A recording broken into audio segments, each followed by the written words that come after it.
Hello and welcome. Andy H here. And you know what? My dog is panting. I'm panting. I'm about to run inside and grab one of those awesome ice pops we looked at last time. But you know what? I feel really bad because she's hot too.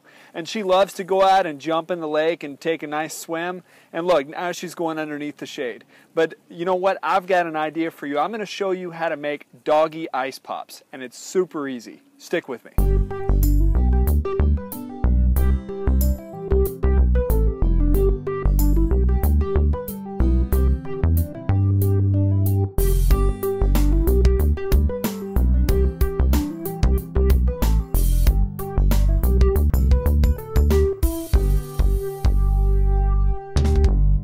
All right, welcome back to the kitchen. Andy here again. Now that I've made 4 pops for myself, out in the Arkansas heat, you know, it's 100 degrees, I'm looking at my dog and she's panting and she's wants to go swimming all the time, which is a great cool down. But if I'm making pops for myself, I had this idea, maybe I should make pops for her. What we're gonna do is we're going to take peanut butter, which is every dog's absolute favorite, right?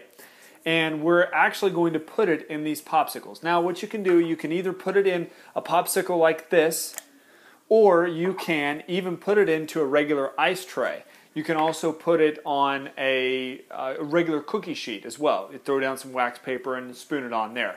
Now these are going to be a little bit thicker. They're going to have more the consistency of peanut butter, less of the water mixture that we made before. So that also means that they're going to need a little bit longer to freeze. So these I'm going to recommend that you freeze overnight. Now you can just cool them down, but if you're putting in these awesome pops and you want them to pull all the way out like your pops will, you're going to want to freeze those overnight. Something else you can also do instead of the peanut butter is you can actually take one of their treats or even dog food and mix it the same way you mixed it in the water. If it's a thicker dog treat, then you can actually throw it in the blender or use a chopper and chop it up and just put it inside the water. Their treats, smaller treats and their dry food works really well for this. You can just kind of throw it in there. You can even let it soak in overnight.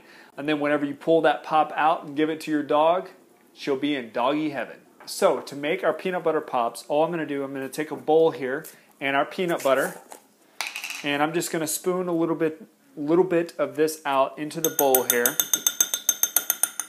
And then I'm going to take just a little bit of water. You can also use bananas. Bananas are a great combination to put in here as well. The reason you want to use one or both of these, water or bananas, is because peanut butter doesn't freeze very well. So you're going to want to mix it with a little bit of water. So all you got to do is just kind of chop this up and mix this around in here. And you can put however much water you want in here. The more water you put in here, obviously, the faster it's going to freeze, but also the more watered down it's going to be. And you can use crunchy or regular peanut butter. It's completely up to you, whatever you want to use. You can mix this all the way down, but you're probably going to have little peanut butter chunks in here like this.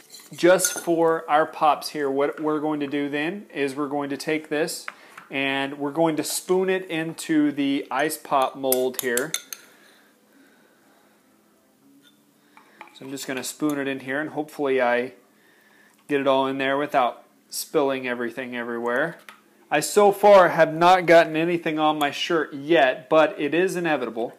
So I recommend, again, just like the previous one, that you get a shirt, wear a shirt or clothes that you don't mind getting a little bit dirty. Would not wear your church clothes in here. And then I did not add enough water in here, so I'm just going to add a little bit more water. Now that is going to water it down just a little bit, but for your dog, she's not going to make that much difference. And this is going to freeze a lot faster, you know, than using a lot more peanut butter. If you're using, you know, a ice cube like this, you can put a lot more peanut butter, and actually you can put all peanut butter in those. You know, you can spray it down with a little bit of oil or put it on a wax piece of paper on the cookie sheet, and that will just kind of cool them down. It won't all the way freeze, peanut butter won't all the way freeze, but it will give you a little bit more of that consistency. So now I'm just going to throw this top on here.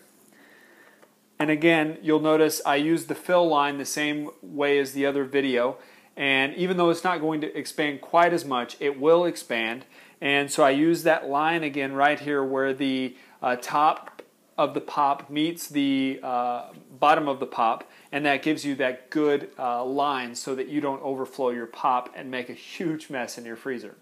So now all I'm going to do is I'm going to throw this in the freezer, and since I added a little bit more water with this one, it'll probably freeze in 3 to 5 hours. But just to be safe, I'm going to go ahead and throw it in the freezer overnight, and then tomorrow, whenever I'm enjoying my pops, I can give a pop to my dog Addie. This has been Andy in the kitchen. I'll see you next time, guys.